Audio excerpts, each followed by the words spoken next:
bienvenidos a un nuevo vlog.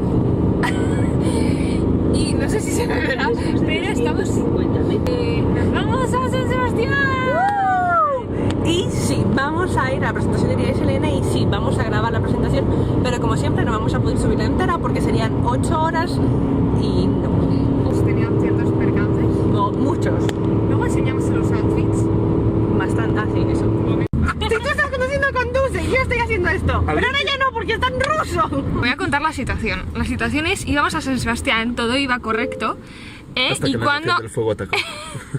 Hasta que hemos metido a la dirección de la librería. Nos hemos ido hacia... no sabemos muy bien hacia dónde. Y hemos tenido que volver y volver, y pagar el peaje y volver. Y está otra vez en español. Y luego le hemos estado, estamos intentando conectar el GPS Eso era así que me gusta. al coche. Y estaba en ruso. Configuración del sistema. Y ahora estamos parados en una gasolinera. ¡Estamos en San Sebastián! Después de perdernos 60 veces. ¿Les hemos perdido 1500 veces? Sí, cuando fuimos a Victoria no nos perdimos. No nos perdimos. Porque estábamos atentas a las señales y ahora como teníamos coche nuevo, moderno, nos pillamos el coche moderno. No, es muy mal plan. Y vamos con nuestros outfits que no se ven. Sí, ahora pensamos en la librería. A ver, espera. Eso me pasa por hacerte caso a ti. ¿A quién? A Carmen. Es que ahora no se ve, es la señal de bien. Vamos de señores de bien. Dice la prima. Pero si te mueves mientras estoy enfocando mal. ¿Ok? Bien. ¿Ok? Ya las conocéis, son Iria y Selene. Estamos aquí para hablar del orgullo del dragón. Y bueno, ¿por qué no empezáis contándonos cómo surge la idea de crear este libro? Siempre tengo que empezar, colega.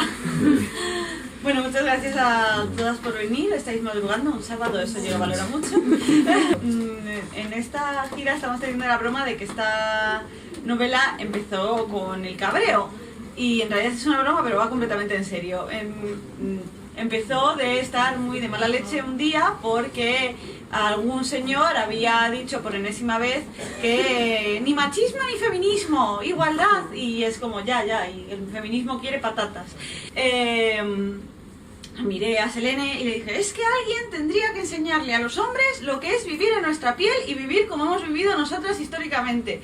Y vivir lo que vivimos todos los días y, no sé, que tenga miedo de llegar a casa por ver lo que le hacen. Y entonces Selene y yo nos miramos y dijimos, ¿sabes lo bueno de escribir? ¡Podemos hacerlo! Entonces básicamente pues de ahí surgió la idea inicial de la novela, que es Guineica, que es esta sociedad en la que todos los sistemas de poder están dados completamente la vuelta, tanto el de género, como el sexual, como el racial, todo se ha dado, de repente el poder se lo hemos dado al que socialmente, culturalmente, económicamente ha estado oprimido durante toda su vida. El fin era un poco incomodar, hacerte pensar sobre el sistema que hemos dado por hecho.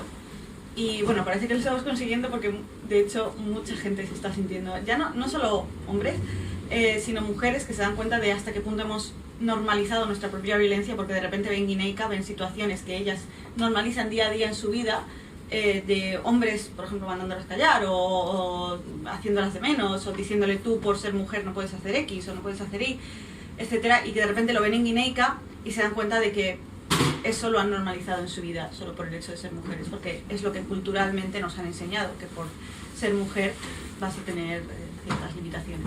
La verdad es que ha sido más difícil desarrollar Guineica, más que nada porque Viria es una sociedad que es bastante reconocible, es una sociedad pseudo-victoriana en la que las mujeres están oprimidas. Esto, como decía Iria, es algo que vivimos todos los días, no es algo que te cueste desarrollar porque es tu propia vivencia. Pero Guineica suponía de alguna manera desmontar muchas cosas que damos por hechas y construirlas desde cero. Entonces es una sociedad que no existe, que nunca ha existido, en la que pues son los hombres los que están supeditados al poder de las mujeres. Entonces eso te implica poner una distancia entre el mundo real y la sociedad que estás creando. Como decía Iria, pues había situaciones que a la gente le parecían muy raras simplemente porque estaban dadas la vuelta. Siempre que contamos en esta gira, siempre estamos contando la misma historia. Es que en la primera presentación, nuestra presentadora fue una trabajadora de la Consejería de Igualdad de Alicante. Y cuando empezó a presentar el libro, dijo que a ella le había parecido que Guineica era como más dura o cruel que Viria hasta cierto punto. Porque, claro, que le había chocado muchísimo una escena en la que hay una mujer mandando callar a un hombre. Entonces es como, te descoloca mucho, pero luego se dio cuenta de que si esa escena le das la vuelta, lo vivimos todos los días. Destacado que de entre los personajes Vía es un personaje que ha sido especialmente complicado y al que le habéis puesto mucha atención. ¿Qué podéis decirnos de ese personaje sin hacer spoilers? Sin hacer spoiler poco. Es encantador. A ver, es un personaje que a mí me costó mucho desarrollar.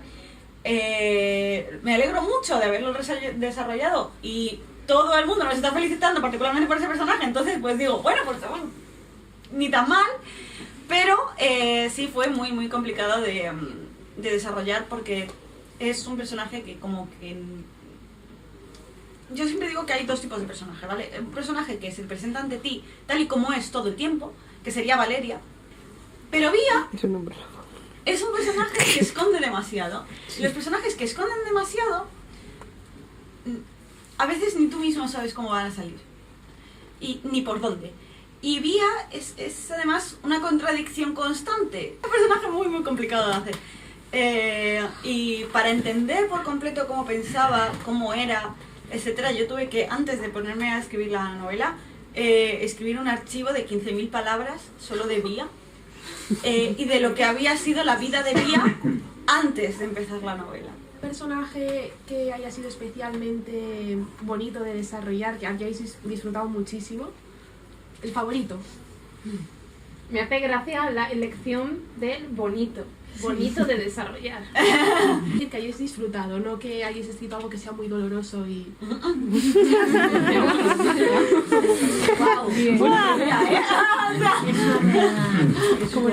Buena pregunta. Ya.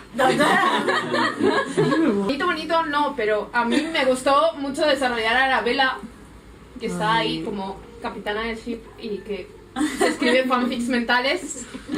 Entonces, ha sido bastante divertido. Dentro de lo que es la novela, ha sido bastante divertido. A mí me gustó mucho escribir a Eider. Pero más que nada porque en cierto momento, bueno, en realidad salió de manera totalmente orgánica. Y es que la primera vez que Eider toma perspectiva, ¿no? Que el narrador, que es en tercera, se enfoca en Eider, me di cuenta de que a la hora de escribir, aunque fuera un narrador en tercera, como estábamos cogiendo un narrador en tercera pero focalizado, estaba hablando de un personaje ciego, no podía describir. No podía describir lo visual. Y entonces me di cuenta de inmediato, ¿no? Nada más empezar a escribir y fue como, ¡jo, qué interesante! Todo mucho también cuando, o sea, ver cómo él piensa, como todo el mundo le ha dicho que las personas con diversidad funcional, como él, que es ciego, están destinadas a un segundo plano o que no pueden aportar a la sociedad lo mismo que una persona sin diversidad funcional, él mismo ha asumido eso, lo ha interiorizado hasta tal punto que considera que él no puede protagonizar su propia historia, que ni siquiera, o sea, que está para ser el personaje secundario de la historia de otros. Y me resultó muy interesante porque es la prueba de cómo en realidad lo que la sociedad le dice a una persona termina marcando muchísimo cómo nos percibimos nosotros en el mundo, ¿no? A mí me costó un poco la tercera persona al principio porque hacía mucho que no escribíamos en tercera persona y como que al principio tuve problemas para encajar la voz bien. Pero una vez te acostumbras, realmente no tiene mayor dificultad que escribir en primera.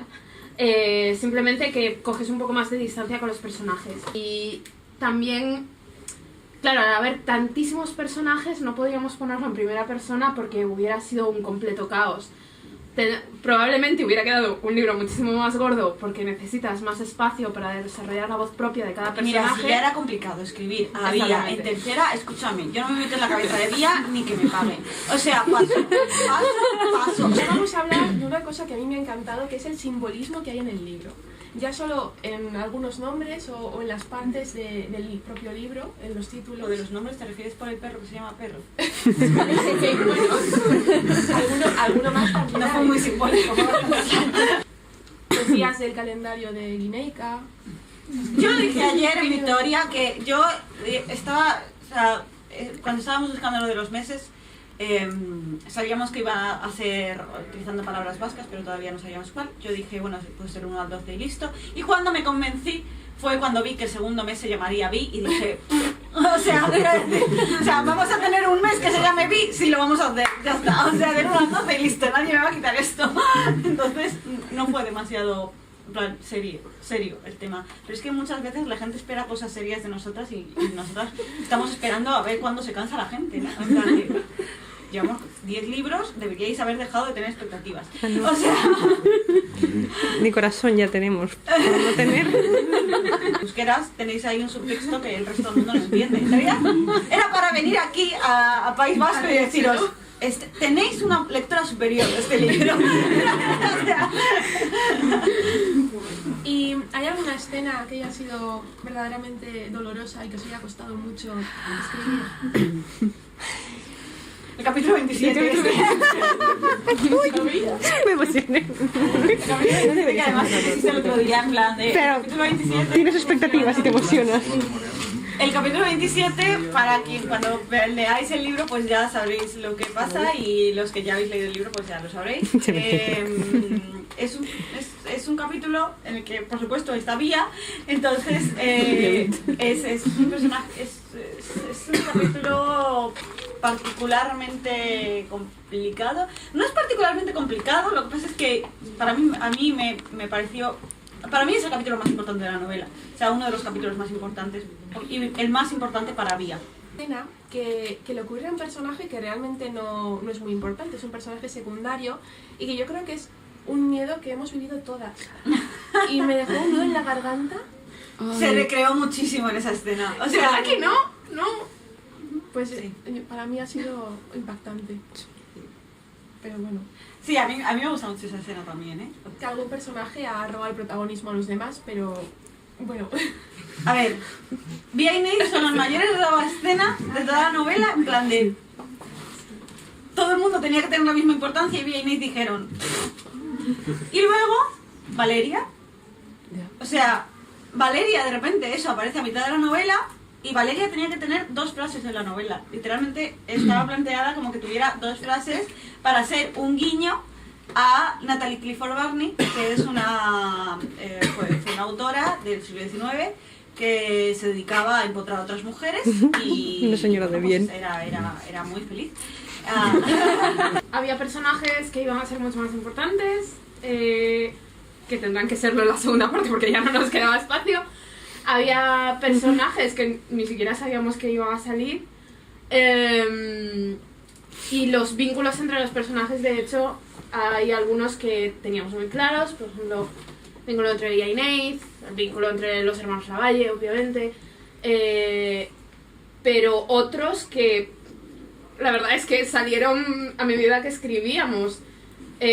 Por ejemplo, el vínculo que hay entre Saroy y Udane salió de la nada y... De futuros proyectos, en que estáis trabajando, que vienen después. ¿Por qué? No. Abierto el cajón de ahora es Maravilla 5. Genial. Genial para nosotras, para otros personajes quizás no tanto. No me digas eso. Nadie ha muerto. Todavía. O sea, la muerte forma parte de la vida, todas estas cosas, ¿no? Entonces, ¿alguno ha caído? Sí. Que su muerte no haya sido en mano innecesaria, no. lo defenderé siempre. Así que nosotros mataremos a quien haya que matar.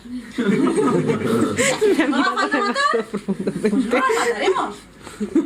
Se puede contexto. Ya. Diría a veces prefiere cortar partes del cuerpo antes de que matar. Pero porque también es una realidad. La gente pierde partes del cuerpo y no pasa nada. Bueno, no pasa nada. No pasa nada, luego tienen su vida. Clarence tiene su vida. Quien no haya leído Títeres de la Magia, nada, spoiler a cosas. No, porque no. ¿Qué pista nos da este título de lo que...? Porque ya nos habéis dicho por qué lo habéis escrito, ¿no? ¿Qué pista nos da sin hacer spoilers? ¿Y por qué lo habéis elegido? Vaya. A ver, el título es algo muy sorprendente, que yo elija un título y las editoras digan que sí. Es algo que no suele ocurrir. Pero el título de esta saga, que bueno, la saga se llama El dragón y el unicornio, y el título del primero pues era El orgullo del dragón. Vino todo junto. Vino el título de la saga, el título del primer libro y el título del segundo libro. El título del segundo libro ya lo sabemos también. Y en este caso teníamos una iconografía que iba con los dos reinos. Bueno, las dos sociedades, perdón. Que es el dragón, es la bandera de Viria, y el unicornio es la bandera de Gineika. Decidimos el dragón y el unicornio por, bueno, diversas razones. El unicornio fue sobre todo porque el señor me dijo: quiero un unicornio. Y para allá, vale, ponemos un unicornio y ya está. O sea, y el orgullo del dragón tiene mucho que ver con cómo se desarrolla la novela, porque Viria es una sociedad fundamentalmente orgullosa. El presidente de Viria está todo el rato viendo la sociedad de Gineika como algo que es de risa.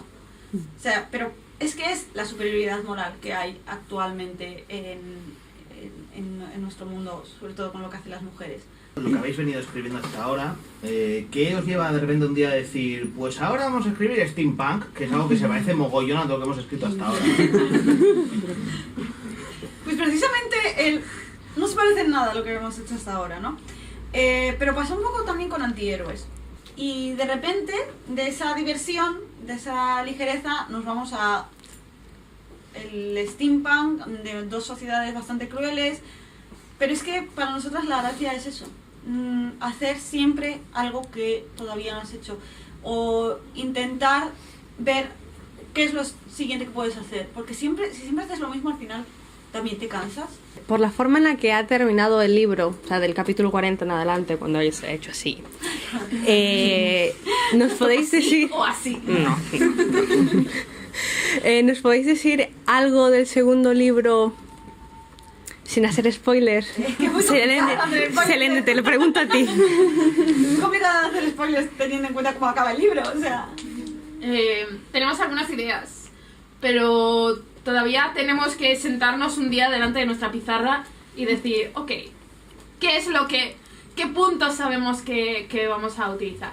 La gracia es que este libro en realidad, cuando por primera vez decidimos empezar a escribirlo, empezaba justo en el epílogo.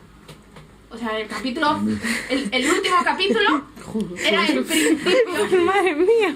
¿Qué pasa? Que si hacíamos solo un libro, iba a ser mucha información previa que había que meter. Y dijimos, es que vamos a acabar haciendo aquí infodumping porque, o teniendo un libro de 1500 páginas. Las cosas que nos hizo decidirnos en que no podía empezar ahí fue que nosotros le contamos a Clara Cortés, autora de literatura juvenil también, autora de Clementine. Leer Clementine es un libro muy bueno. Le contamos toda la historia de Vía y toda la historia de Nate, todo lo que ocurre en este libro. Y cuando le dijimos, no, pero la novela empieza aquí, todo esto ya ha pasado, dijo, espera, vais a quitarle a la gente todo lo que pasa con Nate. Y yo, sí, bueno, es que tampoco es tan...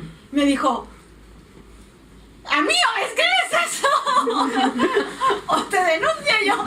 que como siempre estáis escribiendo tantas cosas distintas y tenéis como sagas abiertas sin acabar, ¿no os pasa que estáis escribiendo un libro y estáis pensando en los personajes de otro o desarrollar el mundo de otro y no estáis centradas? ¿No os pasa que alguien quiere ponerme con este otro y no acabo el que tengo que acabar? Mira, ahora? yo tengo que escribir ahora Maravilla 5 y estoy pensando, ¿Vía y Inés estarán bien? ¿Estarán comiendo?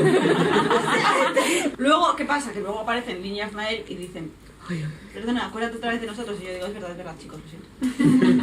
Y ya de repente lo colapsan todo. De hecho, algo que ha pasado con Maravilla 5 es que de repente, como siempre, Niña Ismael habían dicho, esta es nuestra novela otra vez, muchas gracias. Y yo, no, esta es la novela de todos, podéis poner vuestro puto sitio. O sea, esto no es vuestra novela otra vez. ¿Es posible que en la siguiente tenga más importancia la hija del presidente de Chile? Es que esa no, yo no confío en eso. Ay, papá y mujer sumisa. Va a tener mucha importancia. Esa es una de las cosas que tenemos claras. Es que no confío nada en era algo que tenía... Claro, Aurora tenía mucho papel cuando la novela empezaba en el final.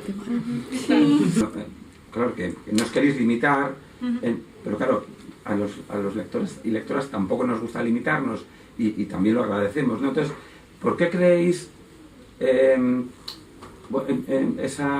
esos híbridos de géneros, la fantasía, ciencia ficción, novela negra, terror? ¿Por qué se une la ciencia ficción, la fantasía, el terror? Porque están ahí y los autores pasan de una a otra. Pues yo creo que es... a mí me gusta hablar del término ficción especulativa en general, donde se aunan esos tres términos. Me gusta mucho... Hay un académico que dice que la ciencia ficción y la fantasía, por su lado, no son simplemente, ok, hay fantasía y hay subgéneros y esos subgéneros están completamente divididos y todo está en un circulito separado. En realidad lo que él dice es, esos círculos están unidos y tú puedes crear una novela que pertenezca a 5 círculos a la vez o a 6 círculos a la vez. Si tú rompes con esas barreras entre subgéneros, también puedes romper las barreras entre géneros. Y una novela puede ser perfectamente un thriller fantástico con tintes de, yo qué sé, novela romántica. Los géneros están ahí realmente para que en la librería tú puedas llegar y decir, ¡buah! Me apetece muchísimo leer una novela romántica que sé que voy a leerme en 2 días y eso es lo que me apetece ahora, pues lo coges. O sea, es más una guía que algo que tú a la hora de escribir tengas que seguir al pie de la letra. Que ahí está la gracia con lo que decía antes de la necesidad de desafiarte como autor y de experimentar. Pues haz lo que se te ocurra, no creo que haya límites. Cómo hacemos nosotros nuestro método de trabajo depende del libro. En este caso teníamos una pizarra grande, en otro vamos viendo lo que sale. En Maravilla 5, por ejemplo, hemos decidido que ya nunca jamás diremos lo que va a pasar en el capítulo siguiente, porque de repente ayer en el tren yendo a Vitoria hizo la novela, bueno, creías que me tenías dominada, y se fue por ahí y explotó. Y dijimos, bueno, pues no pasa nada, pues ya está, vamos a decidir que vas por tu lado. Literalmente lo que había en la pizarra grande era una pizarra así, ¿vale? Había los nombres de los personajes, entre paréntesis sus edades, y una línea, así, con una X en medio, en la que nosotros entendíamos que eso era un suceso que nosotros teníamos muy claro, una V al principio de la línea y una S al principio de la línea, que era Vía, porque empezaba la línea narrativa en Vía, y S de Saroy, porque él empezaba la línea narrativa en Guineica. Y ya no hubo nada más en las pizarras, nunca más. ¿Un unicornio y un dragón va a salir de este libro con unas serpientes? ¿Cómo? No había entendido Ya está pillado. no había entendido la pregunta y luego, o sea, no le he oído, pero he oído la palabra serpientes. Y fíjate cómo es el imaginario que ya he completado. En plan que, no sé qué ha preguntado, pero sé que es Memorias de Idun. La cosa es que hay gente que dice, es que el unicornio en realidad, porque habéis puesto unicornio, es muy femenino, es porque se asocia a las mujeres y nosotras justo hemos puesto el unicornio como el símbolo del país de las mujeres y todo el mundo está como... ¿Y eso no es un poco estereotípico y tal? Y yo siempre digo, ¿por qué se asocia el unicornio a lo femenino? Es un caballo con un cuerno, te puedes sacar el corazón cuando quieras. Y alguien decía, bueno, pero es que contra el dragón no tiene nada que hacer. Y yo dije literalmente que estábamos a 2 palabras de convertir esto en una discusión sobre Memorias y Dune. O sea, quiero decir... Los unicornios molan más. Los dragones se pueden distraer muy fácilmente. No tenéis nada planificado. ¿Creéis que puede salir algún personaje que no conozcamos en la segunda parte? Sí, y 800. Claro. Es que no tengo tan claro. O sea, además es que va a ser un... O sea, seguro... Sí, vale. Mira, tengo súper sospecha de un personaje que aparece en el primer libro, que va a estar en el segundo, en la trama de V.I. Selena no sabe de qué hablo, pero luego se lo explico. Me va a dar la razón. En plan de, va a aparecer en la trama de V.I. y va a ser como...